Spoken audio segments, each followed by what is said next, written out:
Meghan looks somber and sings hymns at her first official service of remembrance, with fiancé Harry as part of Anzac Day.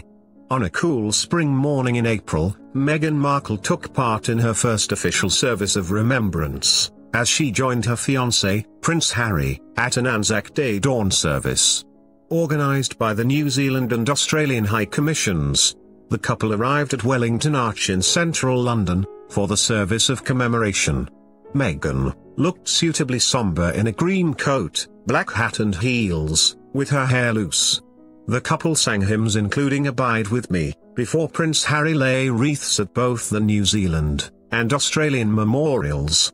Anzac Day has been commemorated in London since the first anniversary of the Anzac landings at Gallipoli, in 1916, when King George V attended a service at Westminster Abbey, and more than 2,000 Australian and New Zealand troops marched through the streets. Since then, the services have become an important moment to recognise the Australian and New Zealand Army Corps who died during the landings. Anzac Day is commemorated as a public holiday in both countries, with memorial ceremonies held at various locations. The dawn service at Hyde Park Corner lasted 45 minutes. The service began at the New Zealand Memorial and included readings, the last post, silence, reveille and national anthems, before the couple moved to the granite Australian Memorial. Harry and Meghan were joined by the New Zealand and Australian High Commissioners, and both signed a book of remembrance. Later in the morning at the wreath-laying and parade service at the Cenotaph, Prince Harry will lay a wreath on behalf of Her Majesty the Queen. Between 300 and 400 participants will take part in the parade, including members of veterans associations, service and ex-service personnel and their families. Following this parade, he and Meghan will be joined by new Father Prince William, at the Service of Commemoration and Thanksgiving, at Westminster Abbey.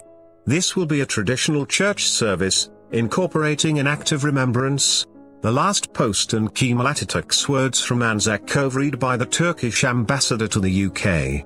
At the conclusion of the main service in front of the New Zealand War Memorial, Harry and Meghan walked over to pay their respects to the Australian troops just the other side of Wellington Arch.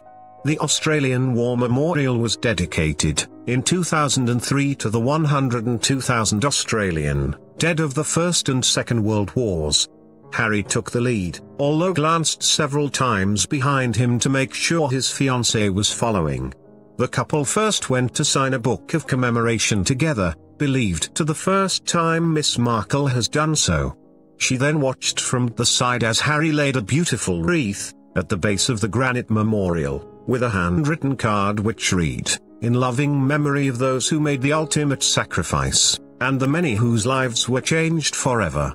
Harry."